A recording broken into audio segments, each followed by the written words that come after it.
Hi everyone and welcome to Daily Current Affairs for 15th of June. So let's start the day with the first important topic and that is World Food Program. तो UN का World Food Program जो है वो टेम्पोरेरीली suspend किया गया है, जो कि फूड एड प्रोवाइड करता था Ethiopia, because its supplies are being diverted. कहीं ना कहीं इथियोपिया में जो फूड एड प्रोवाइड कर रहे थे तो ये सप्लाई जो है वो डाइवर्ट करना पड़ा, इसको लेकर के इसको टेम्पोरेरीली सस्पेंड किया गया है। आइए इसके बारे में जान लेते हैं। तो ये वर्ल्ड का लार्जेस्ट ह्यूमैनिटेरियन ऑर्गेनाइजेशन है जो कि लोगों को इमरजेंसीज में उनकी जिंदगी बचाता है, खाना का असिस्टेंस प्रोवाइड करके, और साथ साथ में एक पाथवे बनाता है पीस को लेकर के, शांति बनी रहे, स्टेबिलिटी बनी रहे और प्रॉस्पेरिटी रहे, ताकि लोग जो है वो रिकवर कर सके। कहाँ से? कॉन्फ्लिक्ट से, डिजास्टर्स से और इम्पैक्ट ऑफ क्लाइमेट चेंज से। ये बेसिकली एक इंटरनेशनल ऑर्गेनाइजेशन है जो कि यूएन के दायरे में आता है। ये आपको ध्यान रखना है कि ये यूएन के दायरे में आता है, वर्ल्ड्स लार्जेस्ट ह्यूमैनिटेरियन ऑर्गेनाइजेशन। इसका हेडक्वार्टर्स कहाँ पर है? तो रोम में है। ठीक है, सबसे इंपॉर्टेंट पॉइंट आपको ध्यान रखना है कि इसका हेडक्वार्टर्स, ज्यादातर हम देखते हैं जो भी ऑर्गेनाइजेशन जहाँ पे वर्ल्ड जैसा लगा होता है, ये वर्ल्ड फूड प्रोग्राम, तो हम वर्ल्ड जब भी देखते हैं हम आपको हमेशा बताते हैं कि आप देखेंगे वो जेनीवा स्विट्जरलैंड में है, लेकिन ये क्योंकि वर्ल्ड फूड प्रोग्राम है तो इसलिए इसका हेडक्वार्टर्स जो आपको है वो रोम में देखने को मिलेगा। इसको फाउंड किसने करा था? तो food and agriculture organization FAO और यूएन का जनरल असेंबली, इन दोनों ने मिल करके इसको फाउंड करा था। ठीक है, FAO और फूड एंड एग्रीकल्चर ऑर्गेनाइजेशन और साथ साथ में यूएन का जनरल असेंबली, इसको फाउंड करा था 1961 में, और ये इराडिकेट करता है फूड इनसिक्योरिटी और मेल न्यूट्रिशन बाय 2030। नाउ बहुत इंपॉर्टेंट पॉइंट्स हैं यहाँ से जो बन सकते हैं। सबसे पहला कि हेडक्वार्टर्स तो ध्यान रखेंगे रोम में। इसी के साथ साथ में किसने फाउंड करा है? तो FAO और यूएन का जनरल असेंबली। इसको फाउंड कब करा गया था? तो 1961 में करा गया था। और साथ साथ में इसका ऑब्जेक्टिव तो ये फूड इनसिक्योरिटी और मेल न्यूट्रिशन को खत्म करने की बात करता है, इराडिकेट करने की बात करता है बाई 2030। आपको शब्द देखना है, यहां से सवाल प्रेफरेबली बन सकता है। फंडिंग की बात कर ले तो एंटायरली है बाय वॉलंटरी डोनेशंस, यानी कि बेसिकली आपको इच्छा है तो आप पेमेंट कर सकते हो। वॉलंटरी का मतलब कि आपके अपने इच्छा से। ठीक है, फ्रॉम नॉट फॉर प्रॉफिट जो एंटिटीज हैं, गवर्नमेंट्स हैं और कॉर्पोरेशंस या इंडिविजुअल्स, मतलब हम आप भी कर सकते हैं। ठीक है, और गवर्नेंस की बात करेंगे तो इसको गवर्न किया जाता है एग्जीक्यूटिव बोर्ड के द्वारा, जिसमें कुल 36 मेंबर स्टेट्स हैं जो कि सपोर्ट डायरेक्शन ये सब प्रोवाइड करते हैं, और इसको हेड किया जाता है बाय एन एग्जीक्यूटिव डायरेक्टर, जिसको अपॉइंट यूएन जनरल असेंबली और डायरेक्टर जनरल जो हैं FAO के वो मैनेज करते हैं। नेक्स्ट हमारा जो टॉपिक है that is national training conclave. तो recently prime minister Narendra Modi जो है उन्होंने इनॉग्रेट किया है पहला नेशनल ट्रेनिंग कॉन्क्लेव। कहाँ पर? न्यू दिल्ली में।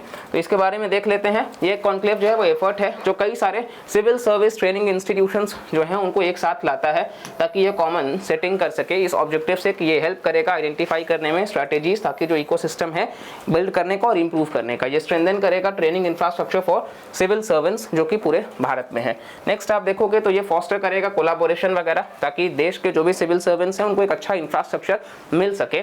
और इस इवेंट को होस्ट किसने किया था? तो कैपेसिटी बिल्डिंग कमीशन CBC, और ये ऑर्गेनाइज किया गया था मिशन कर्मयोगी के तहत। सबसे इंपॉर्टेंट है, डायरेक्ट सवाल हो सकता है कि मिशन कर्मयोगी किससे रिलेटेड है? तो सिविल सर्वेंट्स को एक प्रॉपर ट्रेनिंग और इंफ्रास्ट्रक्चर दिया जा सके, उससे रिलेटेड है।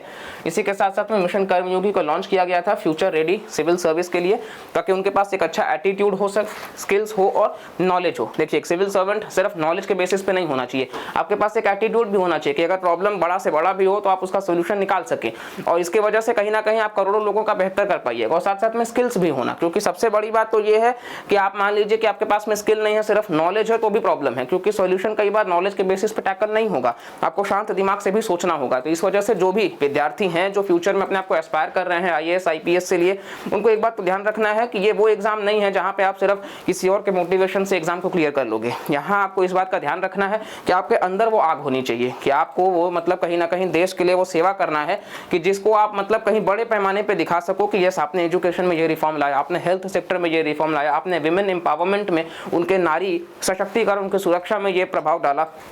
तो इस तरीके से आप देखोगे कहीं ना कहीं आपका जब मोटिव होगा तो अपने आप बहुत बेहतर करेंगे। नेक्स्ट जो रिप्रेजेंटेटिव्स हैं सिविल सर्विसेज के ट्रेनिंग इंस्टीट्यूट्स के, बेसिकली वो आप देखोगे तो अलग अलग जोन्स वाइज हैं कि मतलब वो पार्टिसिपेट करेंगे यहाँ पर, और ये डाइवर्स गैदरिंग जो है वो एक्सचेंज बढ़ाएगा आइडियाज़ का, और किस प्रकार से बाकी चैलेंजेस को हैंडल किया जा सकता है कि साउथ इंडिया में कुछ अच्छा है तो हम वहाँ से कुछ सीख सकें, वेस्ट इंडिया में कुछ अच्छा है तो इस प्रकार से हम कोलैबोरेशन को बेहतर कर सके, और इसी के साथ साथ में कैपेसिटी बिल्डिंग बढ़ा सके। नेक्स्ट हमारा जो टॉपिक है दैट इज पार्टिकुलेट पोल्यूशन, तो एक एनालिसिस किया गया है centre for science and environment के द्वारा, जिसमें कहा गया कि जो पार्टिकुलेट पोल्यूशन है वो बढ़ा है किन शहरों में, राजस्थान के, जो कि मल्टी पोल्यूटेंट क्राइसिस दिखा रहे हैं, यानी कि नाइट्रोजन डाइऑक्साइड और ओजोन जो है वो बढ़ा है। आप यहाँ पे तस्वीर में देख सकते हैं किस प्रकार से तस्वीर, आपको धुंध इतना ज़्यादा है कि लग रहा है कोहरा बहुत ज़्यादा है, ठंड का मौसम है, लेकिन ये थैंक्स टू पोल्यूशन।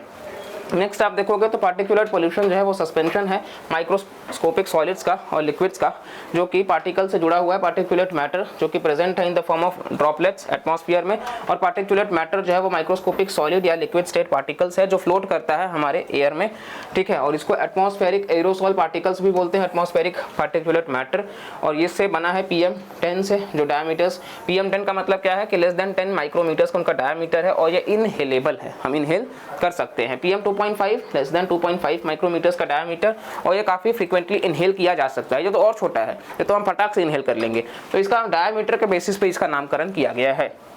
नेक्स्ट आप देखोगे सोर्सेस, तो डायरेक्ट सोर्स में कई बार यूपीएससी सवाल पूछता है कि इनडायरेक्ट सोर्स क्या है इन पोल्यूशन का, तो डायरेक्ट में आप देखोगे कंस्ट्रक्शन साइट्स है, ठीक है, अनपेव्ड रोड्स है, फील्ड्स है, स्मोक स्टैक्स और फायर्स। नाउ इनडायरेक्ट क्या है, ये तो डायरेक्ट था, यहाँ से तो डायरेक्ट जो धुआं निकल रहा है वो एटमॉस्फेयर में हार्म कर रहा है, लेकिन इनडायरेक्ट में आप देखोगे तो रिजल्ट ऑफ कॉम्प्लेक्स रिएक्शंस जो केमिकल्स का होता है, जैसे कि सल्फर डाइऑक्साइड और नाइट्रोजन डाइऑक्साइड दोनों आकर के मिल गए, तो फिर उनका जो रिएक्शन बना उससे फिर आप देखोगे जो एमिशन पावर प्लांट्स से होता है, इंडस्ट्रीज से होता है, ऑटोमोबाइल्स से होता है, ये भी इनडायरेक्ट है, क्योंकि डायरेक्ट जाकर के एटमॉस्फेयर को हार्म नहीं कर रहे हैं, ये आप सोर्सेस को ध्यान रखेंगे। नेक्स्ट आप देखोगे तो इसका इफेक्ट हमको पता है कि हार्ट बीट तेज हो जाता है, इसके बाद में आप देखोगे एज्मा वगैरह बढ़ जाता है, लंग फंक्शन जो है काम करना उसका मतलब और ज़्यादा डिक्रीज हो जाता है, फिर आप देखोगे तो रेस्पिरेटरी सिम्टम्स बढ़ जाता है, जैसे कि खांसी आना या सांस लेने में तकलीफ होना, आँख कई बार जलने लग जाता है, वॉमिटिंग होने लग जाता है, तो कई प्रकार से समस्याएं जो है वो बढ़ जाती हैं, जिसकी वजह से लाइफ एक्सपेक्टेंसी जो है वो कम हो जाता है। नेक्स्ट आप देखोगे तो सांबर डियर की बात कर लेते हैं, ये हिरण आपको तस्वीर में नजर आ रहा होगा, तो कहीं ना कहीं पिछले 3 सप्ताह से अच्छे रेनफॉल की वजह से, जो कि मुदुमलाई टाइगर रिजर्व में कहीं ना कहीं तमिलनाडु वाले रीजन में है, तो यहाँ पे सराउंड करता है ये ग्रीनरी को, और ये सांभर डियर जो है यहाँ पे रेस्ट कर रहे हैं, अच्छे रेनफॉल को ये एंजॉय कर रहे हैं, ठीक है।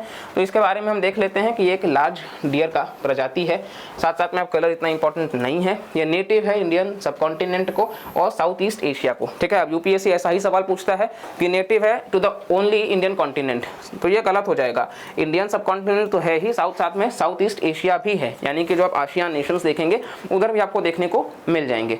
और ये ओल्ड सांबर्स जो है वो वेरी डार्क ब्राउन में होते हैं और ऑलमोस्ट मतलब कलर आप देखोगे तो ब्लैक। कंट्रीज में आप देखोगे तो कई सारे कंट्रीज ऑलरेडी जो साउथ ईस्ट एशिया और साथ साथ में जो इंडियन सबकॉन्टिनेंट है वो सभी नेशंस हैं। भारत में प्रेजेंट कहाँ पे हैं तो आपको देखने को मिल जाएगा कि सभी जगह पे हैं, हालांकि सेंट्रल इंडिया में ज़्यादा हैं, जैसे कि कान्हा जो कि मध्य प्रदेश में है, जिम कॉर्बेट जो कि उत्तराखंड में है, रणथंभौर राजस्थान में, बांधवगढ़ कर्नाटका में, दुधवा उत्तर प्रदेश में, मानस आसाम में, काजीरंगा आसाम में, और सरिस्का, तो सरिस्का आप कमेंट करके बताएंगे कि ये कहाँ पे है। इतना हमने आपको बता दिया, आप सिर्फ सरिस्का बताएंगे। नेक्स्ट आप देखोगे तो कहीं ना कहीं हैबिटाट की बात कर लेते हैं तो इनहैबिट करता है बोथ द जेंटल स्लोप्स और जो स्टीपर पाथ्स है, और ये ट्रॉपिकल ड्राई फॉरेस्ट वाले एरिया में रहते हैं, और ये आपको देखने को मिल जाएगा कल्टीवेटेड एरियाज में भी, जैसे कि गार्डन्स और प्लांटेशंस, और ये नॉक्टर्नल है, ठीक है, और रेस्ट करते हैं दिन के समय under the cover of heavy forest. और ये मेल्स जो है वो अकेले रहना प्रेफर करते हैं, फीमेल्स जो है वो स्मॉल हर्ड्स में, छोटे छोटे ग्रुप्स में, ठीक है। और इसी के साथ साथ में आप देखोगे तो कहीं ना कहीं ये हर्बीवोर्स भी होते हैं, यानी कि ज़्यादातर ये ग्रीनरी पे ही डिपेंडेंट है। ओडिशा का जो स्टेट एनिमल है वो सांबर डियर ही है, आप ध्यान रखेंगे। कंजर्वेशन में शेड्यूल 1 है वाइल्ड लाइफ प्रोटेक्शन एक्ट 1972 का, और IUCN स्टेटस में ये वल्नरेबल है, इंपॉर्टेंट है, देखिए चर्चा में है इसीलिए सवाल हो सकता है। ओडिशा का स्टेट एनिमल जो है वो सांबर डियर है। कंजर्वेशन में आप देखोगे तो शेड्यूल 1 में है वाइल्ड लाइफ प्रोटेक्शन एक्ट के, और साथ साथ में IUCN स्टेटस में आप देखोगे तो वल्नरेबल है। नेक्स्ट हमारा और लास्ट टॉपिक है, that is Bargarh ethanol refinery. तो यूनियन मिनिस्टर जो है धर्मेंद्र प्रधान जी, उन्होंने रिसेंटली रिव्यू किया है इसका प्रोग्रेस कि इथेनॉल बायो रिफाइनरी जो है वो किस प्रकार से काम हो रहा है। तो बेसिकली ये एक बायो रिफाइनरी है जो ओडिशा में बनाया जा रहा है। सबसे पहला पॉइंट तो आपको 1 लाइनर एग्जाम्स में पूछा जा सकता है कि बारगढ़ का जो ऑयल रिफाइनरी है कौन से राज्य में है, ओडिशा में है, और इसका लागत तकरीबन इतने का है, और इसको बना कौन रहा है तो जो भारत पेट्रोलियम कॉर्पोरेशन यानी कि BPCL जो है वो बना रहे हैं, और ये प्रोड्यूस करेगा इथेनॉल कहाँ से, स्ट्रॉ से, वेस्ट से और स्पॉइल्ड राइस से, यानी कि जो कि हम वेस्ट प्रोडक्ट्स उसको गिनते हैं वहाँ से ये इथेनॉल बनाएगा, और इस इथेनॉल को बाद में ब्लेंड कर दिया जाएगा पेट्रोल और डीजल में, तो जो कि हमारे एनवायरनमेंट के लिए बहुत बेहतर बेहतर रहेगा। नेक्स्ट आप देखोगे तो ये लगभग 100 kilometre per day of 1G ethanol जो है वो प्रोड्यूस किया जाता है राइस ग्रेन से, और 2G इथेनॉल जो कि राइस स्ट्रॉ से, और ये अपने आप में दुनिया का पहला होगा जो राइस बेस्ड 1G और 2G होगा, और इसको यूटिलाइज किया जाएगा जैसा कि आपको हम बताएं इथेनॉल ब्लेंडेड पेट्रोल प्रोग्राम में, ताकि जो ग्रीन हाउस गैस एमिशन है उसको कम किया जा सके, और इवन जो हमारा क्रूड ऑयल का इंपोर्ट बिल है उसको कम किया जा सके, क्योंकि सबसे ज़्यादा जो है वो हम इंपोर्ट आप देखोगे तो क्रूड ऑयल ही करते हैं, तो उसको कम करने की बात हो रही है। यहाँ पे 1G 2G 3G 4G इस तरीके से चलता है। ये नेटवर्क वाला 1G 2G नहीं है, ये फर्स्ट जनरेशन जो है वो आप देखोगे तो जो फूड से रिलेटेड वेस्ट प्रोडक्ट्स हैं, सेकंड जनरेशन में जो नॉन फूड से रिलेटेड वेस्ट प्रोडक्ट्स हैं, थर्ड जनरेशन में आप देखोगे तो एल्गे वगैरह आ जाते हैं, फोर्थ जनरेशन में आप देखोगे तो जेनेटिकली मॉडिफाइड क्रॉप्स भी आ जाते हैं। तो इस प्रकार से जनरेशन भी बनाए गए हैं। Well, this was all for today's current affairs video. अगर आपको वीडियो पसंद आता है तो प्लीज़ लाइक करिएगा, चैनल को सब्सक्राइब करिएगा और कॉमेंट करके भी ज़रूर बताइएगा। मिलते हैं अगले लेक्चर में, तब तक के लिए bye bye, take care and Jai Hind.